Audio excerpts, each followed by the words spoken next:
오늘 말씀은 로마서 12장 14절부터 21절의 말씀입니다. 이 말씀을 의지해서 이렇게 살도록 힘쓰십시오 라는 제목으로 유관지 목사님의 말씀 전하실 때 많은 은혜 받으시기 바랍니다.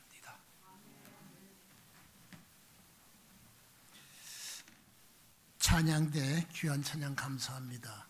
찬양대 자리 네 자리가 꽉 차니까는 힘이 느껴지네요. 그리고 그 힘이 교회 전체로 이렇게 퍼져나가는 것 같은 그런 느낌을 받았습니다. 감사를 드립니다. 여러 번 드린 말씀이에요. 그리고 앞으로도 또 여러 번 드릴 말씀인데요. 우리는 믿음으로 구원을 받을 수 있습니다. 내 힘으로 구원받을 수 있는 것 아니에요. 돈으로 구원받을 수 있는 것 아니에요. 우리나라에는 오랫동안 돈으로 안 된 일 없다, 지금도 그렇게 생각하고 말하는 사람들이 있어요. 황금만능주의라고 그러는데요. 구원, 돈 아무리 많이 주어도 살 수가 없어요. 구원은요, 믿음으로, 오직 믿음으로만 받을 수가 있어요.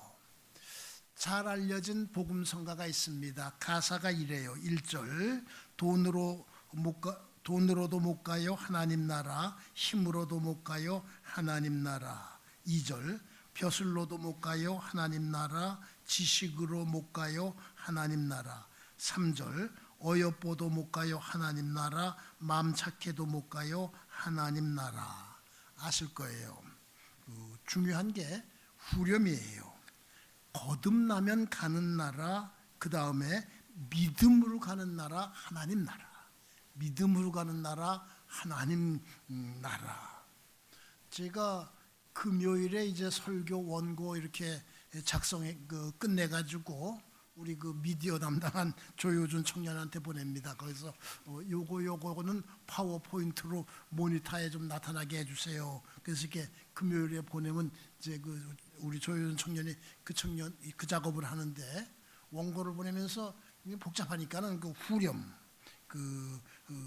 거듭나면 가는 나라, 믿음으로 가는 나라, 하나님 나라, 그것만 이렇게 파워포인트에 올려달라고 그렇게 했더니, 오늘 교회 오니까는 저한테 하는 말이, 목사님은 후렴만 올려달라고 그랬는데 제가 가사 전체를 올렸습니다 그러더라고요. 아마 복음을 깨닫고 은혜를 받은 모양이에요. 그래요, 여러분.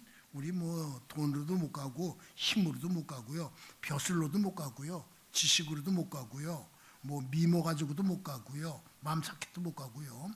믿음으로만 가는 나라, 하나님 나라. 믿음으로만 구원을 받을 수 있어요. 여러분, 믿음이라는 게 이렇게 귀한 거예요. 누가 나를 보고 당신이 가진 것들 가운데서 제일 귀한 것이 무엇이냐 이렇게 묻는다면, 네, 믿음입니다. 이렇게 대답할 수 있어야 됩니다. 여러분, 그렇게 대답하시기 바랍니다. 기독교를 박해하는 세력들이 믿는 사람 보고, 너 그럼 그 믿음 포기하면은 내가 너 살려줄게.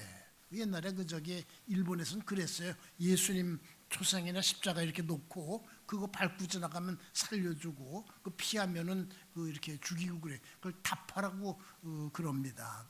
임진왜란 전후에서 일본에서 그런 일들이 많았어요. 그럴 때 나는 믿음 포기할 수 없습니다. 그러는 사람들에서 희생당한 사람들 우리가 뭐라고 불러요? 순교자라고. 아주 참 고귀한 이름이죠. 순교자라고 부르고 있어요. 오직 믿음으로만 구원을 받을 수 있다. 이것이 로마서 전반부가 11장까지가 우리에게 가르쳐주는 귀한 교훈이에요. 믿음으로 구원을 받았다는 확신이 있으면요, 그 다음에 어떻게 살아야 됩니까? 지난달부터 로마서 후반부 12장부터를 살피고 있는데, 후반부에 이 문제에 대한 답이 있습니다. 지난달에는 먼저 영적 예배를 드려야 된다는 그런 말씀을 드렸습니다. 영적 예배, 합당한 예배, 진정한 예배, 참된 예배, 삶 전체를 드리는 예배, 그런 예배를 말합니다. 그 다음에 우리는 그리스도의 지체로 살아야 되고, 그 다음에 내게 주신 은사가 무엇인지 깨달아서 그 은사를 잘 활용해야 된다는, 잘 살려야 된다는 그런 말씀 드렸어요. 바울 사도는 계속해서요, 이 믿음으로 구원받은 자들의 그 삶에 대해서 점점 더 구체적으로 하나하나 이렇게 말해가고 있어요. 조금 전에 오늘의 본문을 우리가 한 목소리로 봉독했습니다. 묻고 싶어요. 여러분, 오늘 본문을 봉독한 느낌이 어떻습니까? 어떤 소감을 갖게 됩니까? 솔직하게 대답해 보시기 바랍니다. 저는요, 세 글자로 답할 수가 있어요. 아니, 세 글자로 답할 수밖에 없어요. 뭘까요? 제가 부족해서 그렇겠지만 어렵네. 이것이 소감이에요. 본문의 시작부터 그래요. 너희를 박해하는 자를 축복하라. 축복하고 저주하지 말라. 나 못 살게 구는 사람 축복해라. 여러분, 이렇게 하실 수 있어요? 저는 오늘 본문 시작 부분을 읽으면서 다시 한번 말씀드리지만 제가 부족해서 그랬겠지만요, 절벽이 앞을 꽉 가로막는 것 같은 그런 느낌을 이렇게 받았습니다. 내가 믿음으로 구원받는 것은 좋은데 구원받는 자로서 살기는 참 힘이 드네. 이걸 어떻게 해? 하시는 분들이 있을 거예요. 그 질문에 대한 대답이 오늘 설교의 제목입니다. 이렇게 살도록 힘쓰십시오. 이렇게 살도록 힘쓰십시오. 이 그 제목에서 악센트는 힘쓰십시오. 여기에 있습니다. 힘쓰십시오. 우리를 성도라고 부르죠. 성스러울 성자, 거룩하다는 뜻을 가진 그 성자하고 도는 무리도자. 성도는 거룩한 무리 가운데 하나, 거룩한 사람이란 뜻이에요. 성도, 나같이 부족한 사람에게 이 거룩한 사람, 이거 합당한 뜻인가? 이런 생각이 들 때가 있어요. 성도는요, 거룩해진 사람, 구분된 사람이란 뜻이 있으면서요, 동시에 거룩해지려고 애쓰는 사람, 구분된 삶을 살려고 힘쓰는 사람이에요. 우리는 그런 사람이 되도록 그렇게 살려고 힘써야 됩니다. 성도의 반대말이 뭐예요? 속도라고 그래요. 속도는 이제 감리교에서는 속회원을 갖다 속도라고 그러는데, 그때는 그 한자가 이렇게 다릅니다. 그때는 역글 속자를 쓰는데요. 지금 제가 말씀드리는 속자는 그 풍속 속자, 세속적이다 쓸 때 쓰는 그 속자, 속되게 사는 사람. 이건 찾아보니까는 사전에는 없는 말인데 교회에서 그냥 이렇게 풍자적으로 쓰는 말이죠. 속도, 세속적으로 사는 사람, 성도의 반대말. 세속적으로 살기는 참 쉬워요. 속되게 살기는 참 쉬워요. 그러나 우리는, 구원받은 우리는 그렇게 살아서는 안 됩니다.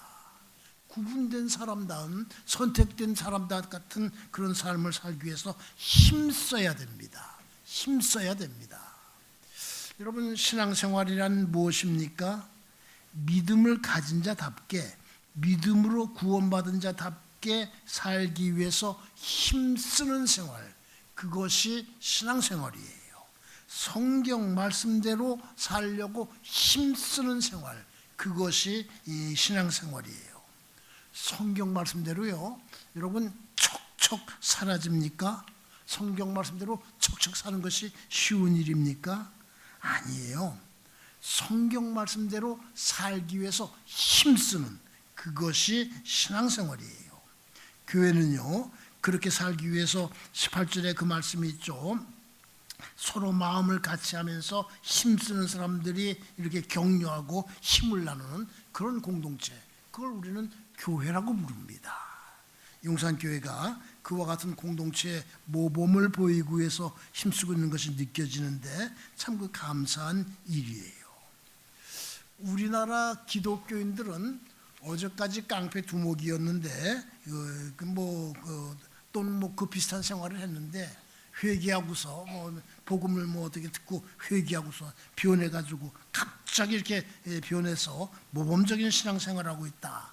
그런 식의 간증을 참 좋아하는 그런 뭐 경향이랄까, 그런 사고방식이랄까, 그런 걸 이렇게 많이 가지고 있습니다. 저는 선교방송기관에서 오래 일했어요. 1970년대, 80년대 인터넷이 보급되기 전에는 무슨 방송 프로그램이 나갔는데 그 프로그램이 청취자의 마음에 들면은 그 프로그램 카세트에 좀 이렇게 녹음해서 보내주세요. 그런 요청 전화가 이렇게 많이 오고 그랬습니다. 그래서 그 안에 그 방송국 안에 그걸 전담하는 직원을 이렇게 둬야 될 그런 정도였어요. 그때는 뭐 지금은 이제 뭐 인터넷에 좋아요가 얼마나 찍히냐 뭐 그걸 가지고 이렇게 얼마나 인기가 있냐 그걸 재는 것 같은데, 그때는 카세트 요청이 얼마나 들어왔느냐 그거 가지고 그 프로그램이 얼마나 인기가 있냐 그거 이렇게 측정하는 그런 그 기준이 되거든 했습니다. 그때 카세트 요청이 특별히 많이 들어오는 그런 내용의 간증이 둘이 있었어요. 하나는 나 천국에 다녀왔습니다 그런 거 나가면요 아주 그냥 전화가 불이 나가요. 그 다음엔 지금 말씀드린 대로 나 깡패였는데 하루아침에 변해가지고 나 아주 새 사람 돼서 신앙생활 하고 있습니다. 그런 것이었어요.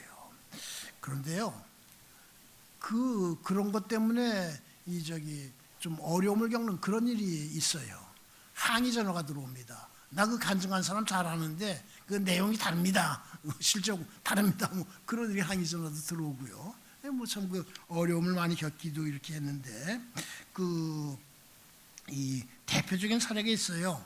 이 경우는 이제 그분의 이름이 널리 알려져 있어서 그 이름을 실제로 이렇게 들어도 신뢰가 되지 않으리라고 생각하는데, 조세형이라는 사람이 있었어요. 여러분 아마 혹시 기억하실지 모르겠어요.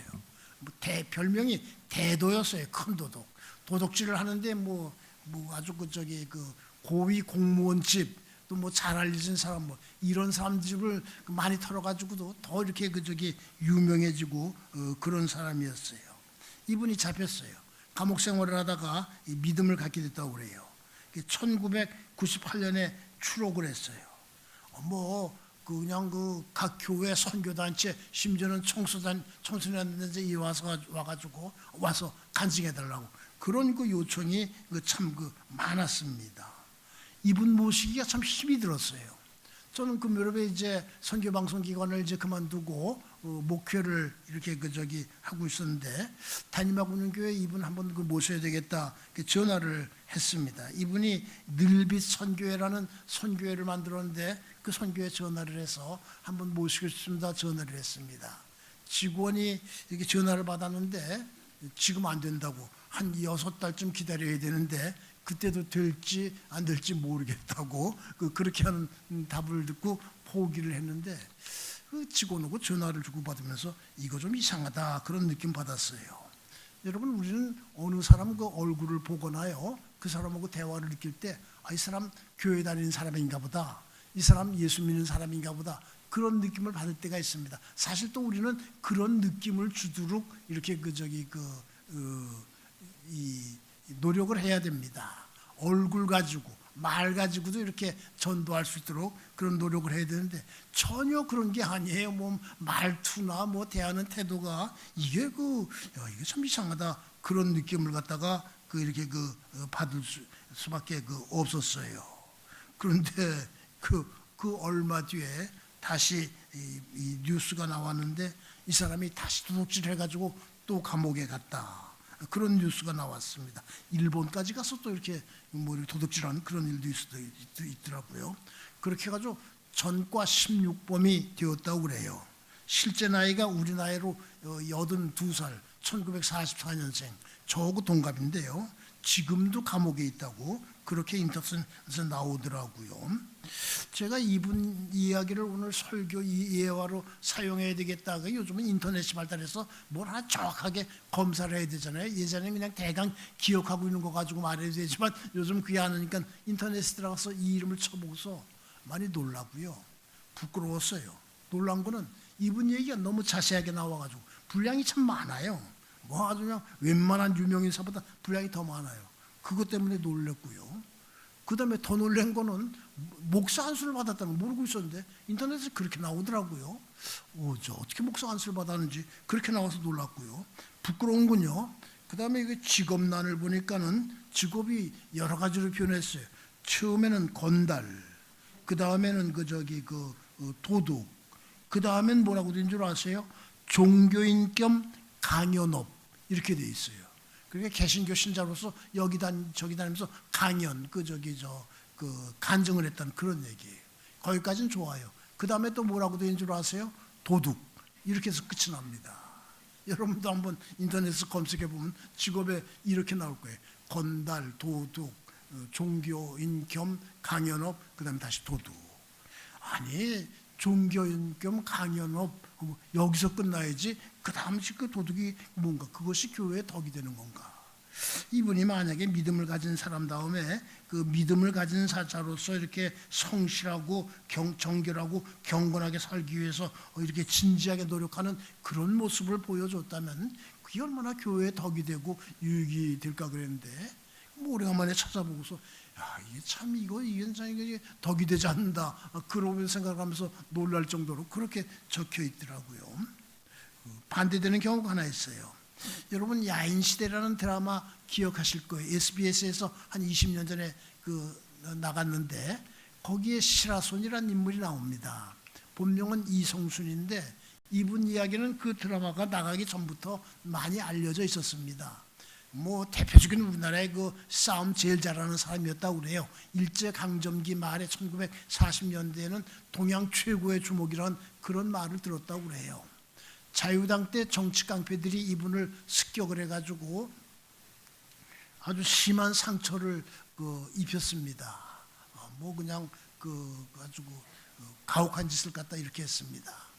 이분이 병원에서 퇴원한 다음에 복수를 하기 위해서 그냥 기회를 노리고 몸에 무기를 지니고 이렇게 틈을 노리고 있었다고 그럽니다.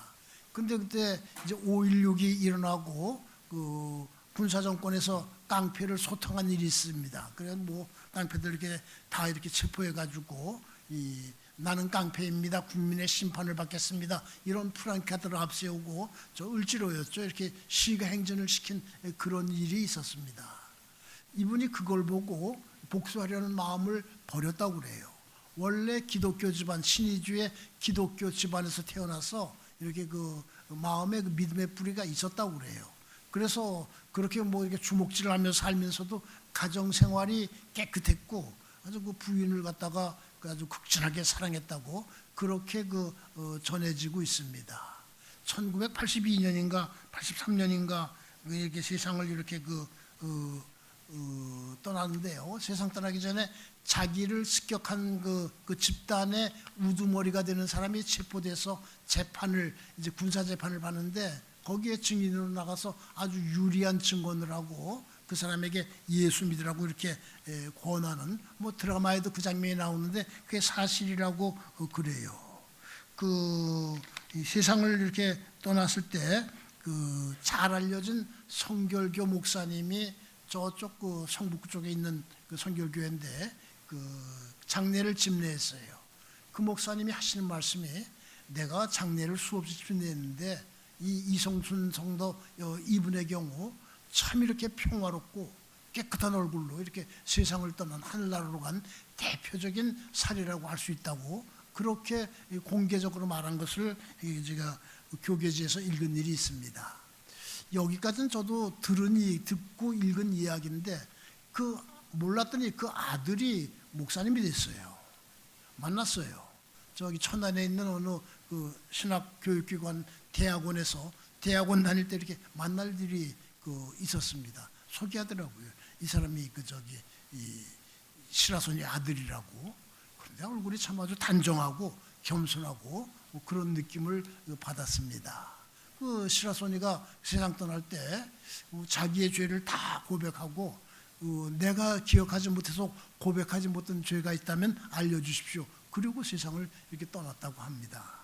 이런 경우는 믿음을 가진 다음에 변화된 삶을 살기 위해서 애쓴 한 좋은 본보기라고 할 수가 있습니다. 여러분 이 스크리치 이야기 잘 아실 거예요. 크리스마스 캐롤 그 일이죠. 디킨슨이 지었나요? 스크리치 영감 대단한 저기 가지고 이 구두쇠입니다. 아주 뭐 돈 한 푼을 아끼기 위해서 이렇게 애쓰고, 그런데 어느 해 크리스마스 전날 그 유령들을 만나죠. 새 유령이 찾아와서 자기가 지금 그 사람들이 자기에 대해서 뭐라고 말하고 있는지 그걸 이렇게 보여주고, 또 자기가 죽은 다음에 어떻게 될 것인가 그런 것도 이렇게 보여주고, 그 스크리치가 그걸 보고서 크게 깨달았다, 그런 내용입니다. 초등학교 1950년대 초등학교 다닐 때 초등학교 국어 교과서에 그게 이렇게 실려 있어서 그때부터 이렇게 기억하고 있는데요. 그 소설이 거기서 끝나지 않습니다. 어떻게 끝나죠? 거기서 변화된 모습을 이렇게 보여줍니다.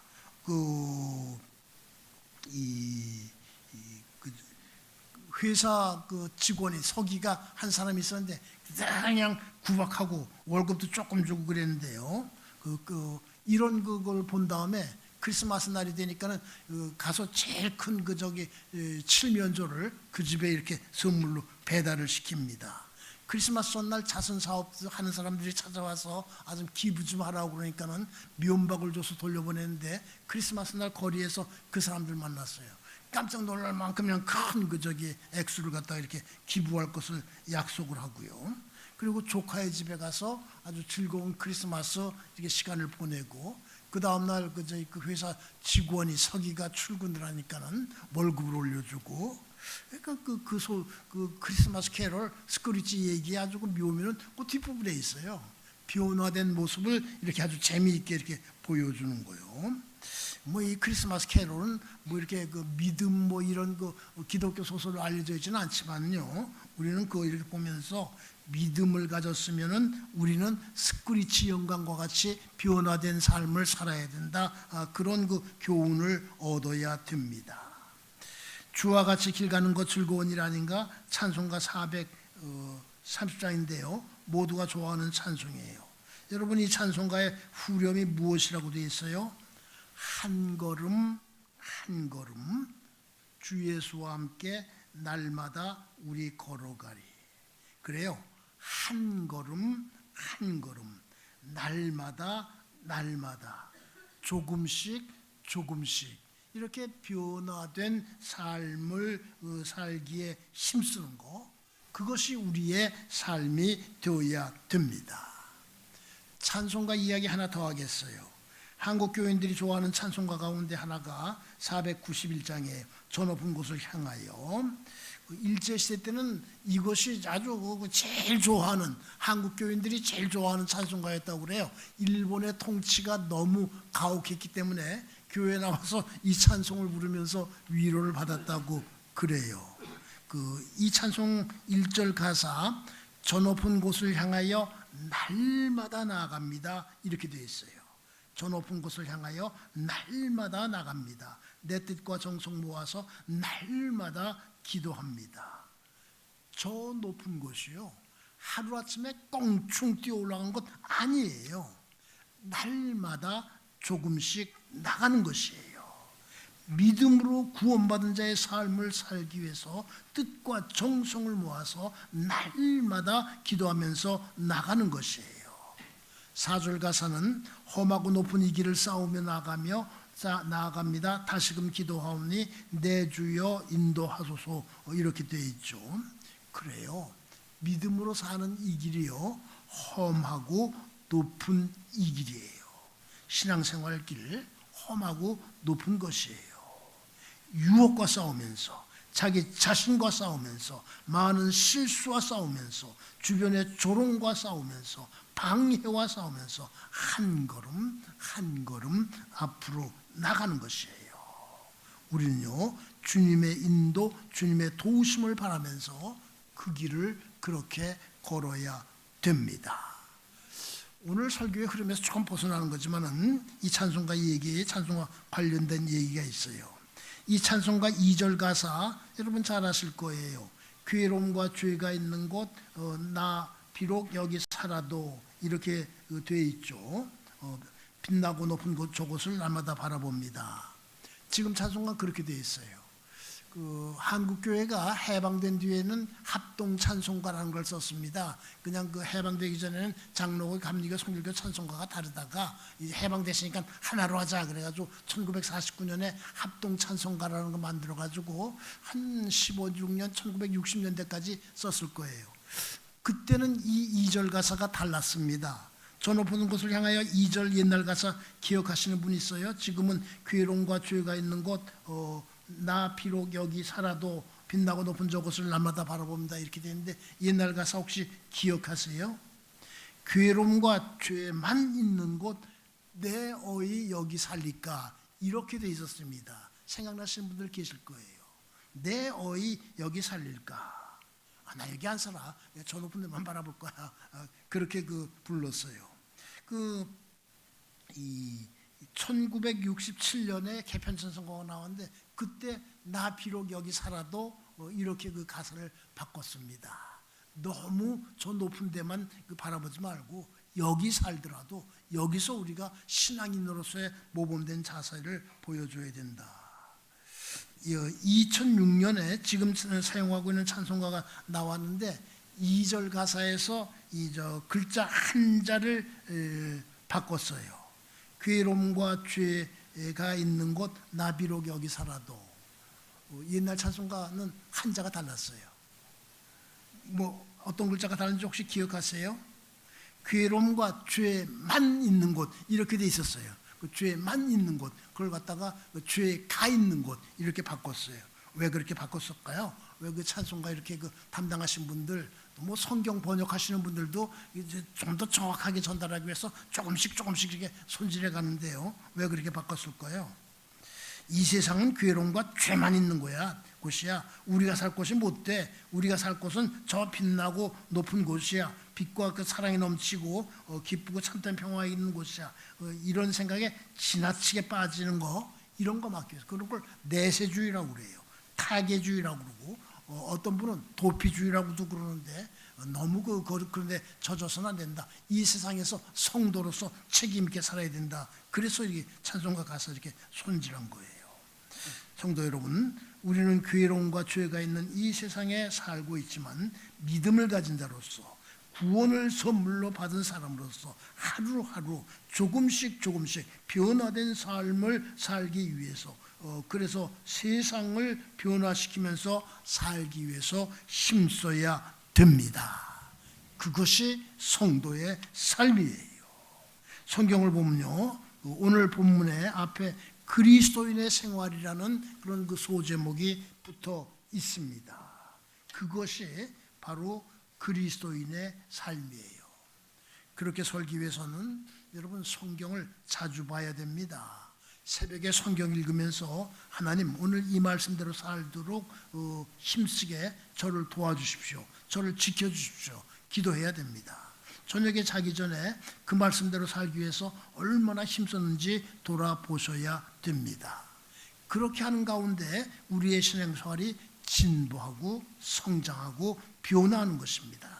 그렇게 하는 가운데 믿음을 통해서 구원받은 자다운 그러한 삶의 모습을 갖추어 나가게 됩니다.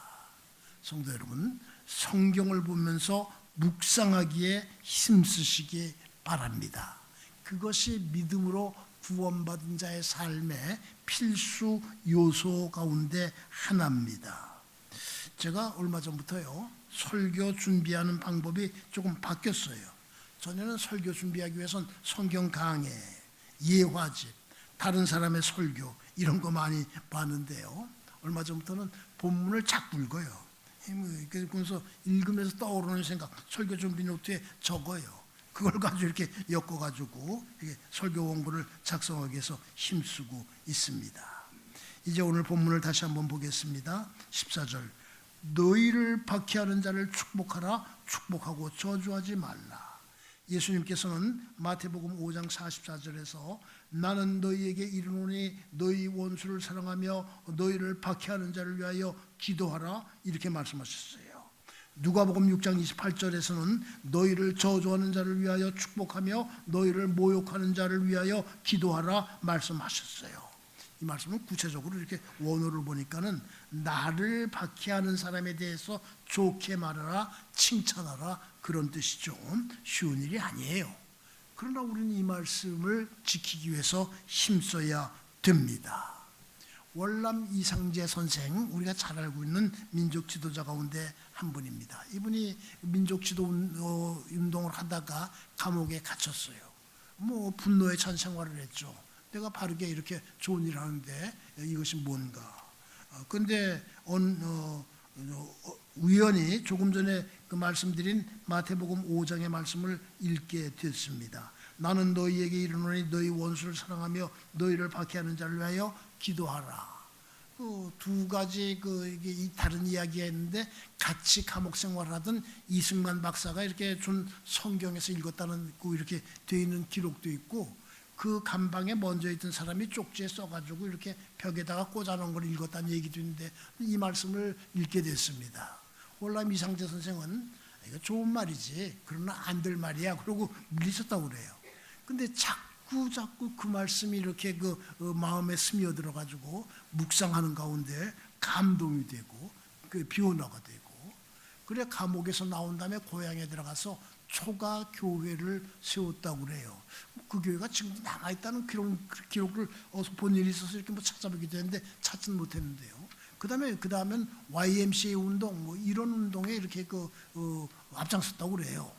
그때도 이제 우리나라에 이 민족운동을 하는 가운데 지금 우리나라가 참 이 분열이 참 그 문제인데, 그때도 좀 이렇게 의견 다툼이 있고 그랬는데 이상재 선생은 이렇게 널리 포용하는 마음을 가지고 있었기 때문에 모든 사람들로부터 존경을 받고 사랑을 받았다고 그래요.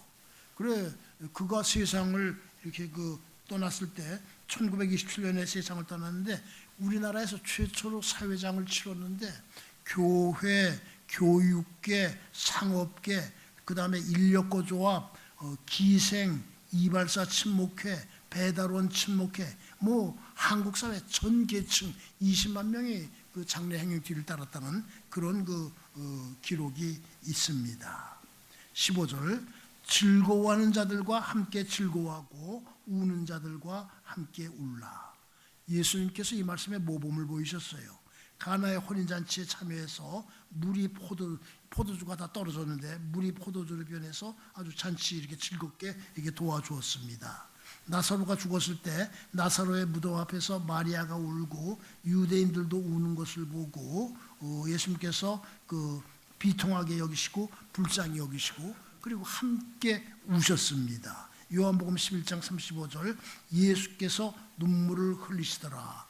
우리 성경에는 예수께서 눈물을 흘리시더라 세 글자로 세 단어로 되어 있는데, 영어 성경은 Jesus wept, 울었다, WEPT 두 단어로 되어 있어요. 그래 이것이 신구약 성경 가운데서 제일 짧은 절로 그렇게 요한복음 11장 15절 그렇게 이렇게 그런 기록을 가지고 있습니다.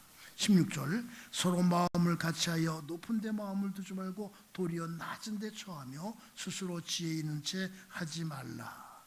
제가 이 말씀 읽고 많이 회개했어요. 제가 아시는 대로 북한 선교 오래 하지 않았어요. 이미 이렇게 여러 기록에 나오는 건데 우리나라에서 제일 먼저 했어요. 1974년부터 그 일 했으니까. 그래 북한 얘기 나오고 그러면 저절로 좀 아는 척 해요. 근데 오늘 말씀 이렇게 보니까는 스스로 지혜 있는 척 하지 말라. 앞으로 그러지 말아야 되겠다. 제가 회개했어요. 이 16절은요, 현재형이에요. 지금 그렇게 하라, 그런 뜻이에요. 17절, 아무에게도 악을 악으로 갚지 말고 모든 사람 앞에서 선한 일을 도모하라. 18절, 할 수 있거든 너희로서는 모든 사람과 더불어 화목하라.